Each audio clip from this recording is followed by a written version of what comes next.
For any of the assigned assessments, heading to the report space will give you an overview of what's happened and the student results coming out of this activity. In this example report, we can see what that kind of data will look like and start to see what kind of information we're going to be able to get from getting our students to be assessed using Education Perfect. At the top of our page is a quick overview of how many students were assigned, finished, and the average mark. And we can also see the results that have come back and broken down into the different grade distributions here. As we continue down the page, we can see our individual student results. In this space here, we can sort by name, we can sort by scores and percentages, and any other metric that's at the top of these columns. Moving across the right-hand side, past where we see the time spent, we can start to see how students have performed at each of the specific areas inside of our assessment itself.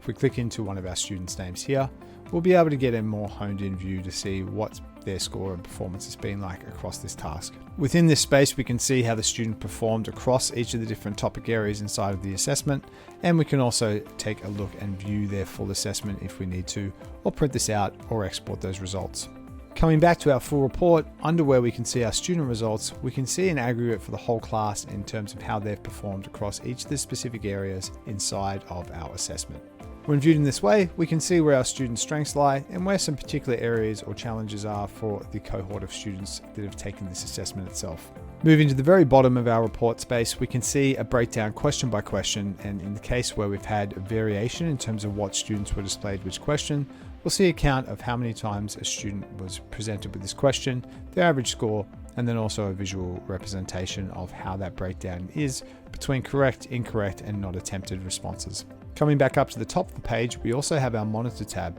The Monitor space helps you keep an eye on what's happening across all of your students as they're engaging and entering into the assessment itself. It will keep track of when students have started and finished the assessment, as well as flagging if there's any particular issues, like a student going outside of the assessment space, or in the cases we can see here with David, that they've lost focus on the exam window.